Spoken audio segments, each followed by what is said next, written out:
उपस्थित आहेत, महिलांच्या देखील या ठिकाणी उपस्थिती आहे मायबाप.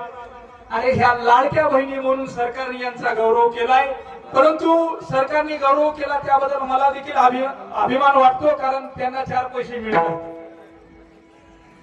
मिळतात की नाही?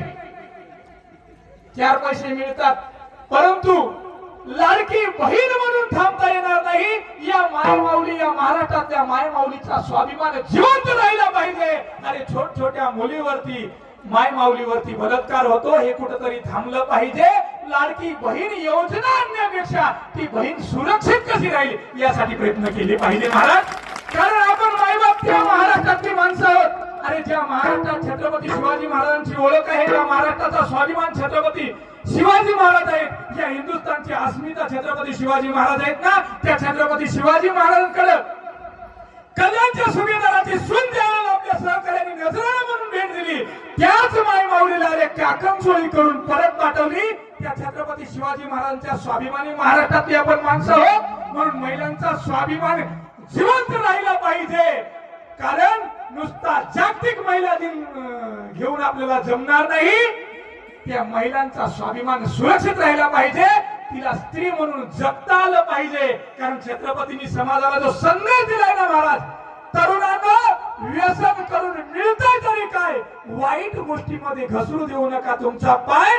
ज्या वेळेला रात्री, अपरात्री, पररात्री एकटी स्त्री भेटेल तेव्हा तिला म्हणता आलं पाहिजे माय. आणि तोच खरा या भूमीचा शिवराय महाराज. कारण छत्रपती शिवाजी महाराजांची जयंती झाली महाराज, स्वाभिमानाने आम्ही सांगतो महाराज, 19 फेब्रुवारी आणि जगामध्ये भारी ही घोषणा का होती, तो राजाचं जीवन कसं होतं महाराज. म्हणून छत्रपती शिवाजी महाराजांचा आम्हाला स्वाभिमान वाटतो महाराज.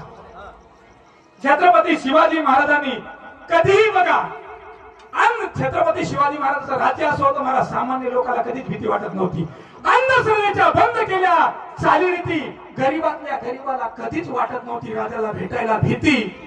युद्धाला जाताना त्यांनी कधीच पाहिली नाही तिथी. आणि हे हिंदवी स्वराज्य ज्याने निर्माण केलं त्याचं नाव आहे शिवछत्रपती, त्याचं नाव आहे शिवछत्रपती. म्हणून छत्रपती शिवाजी महाराजांच्या स्वाभिमानी महाराष्ट्रामध्ये आपण काम करतोय, आपण आपलं जीवन जगतोय. अरे पोटाची खिळगी भरण्याकरता प्रत्येकाला काम करावं लागतं, परंतु काम करत असताना जीवनातून वेळ काढा आणि उरलेल्या वेळेमध्ये राम म्हणा. अरे ज्याच्या जीवनात असेल राम त्याच्या जीवनात कधीच येणार नाही काम, आणि ज्याच्या जीवनात नाही काम त्याच्या जीवनात आहे आराम. ज्ञानेश्वर माऊली ज्ञानराज माऊली